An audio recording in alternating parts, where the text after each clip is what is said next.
அக்கா தம்பி உறவு. வயசுல சின்னவனா இருந்தாலும் பேரு சொல்லி கூப்பிட அவனாலதான் முடியும். 1000 சண்டை போட்டாலும் வெளியாளு யாராவது வந்து சின்னதா அக்காவை பத்தியோ தம்பிய பத்தியோ சொல்லிட்டா போதுமே, உடனே கோவம் தலைக்கு மேல புத்திட்டு வரும். அட அது கூட பரவாயில்லையே, சில நேரம் சண்டைக்கு கூட போயிடுவாங்க.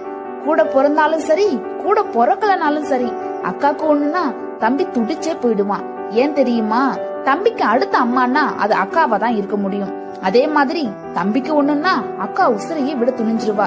ஏன்னா அக்காவுக்கு குழந்தைன்னா அது தன்னோட தம்பியா தான் இருக்க முடியும். அக்கா தம்பின்ற உறவுக்கு கூட பிறக்கணும்ன்ற அவசியம் இல்ல, உண்மையான அன்பு இருந்தாவே போதும். அதுக்கும் மேல என்னுடைய அக்கா என்னுடைய தம்பின்ற உரிமை இருந்தாவே போதும். அந்த உறவை யாராலையும் பிரிக்க முடியாது. சிறகாக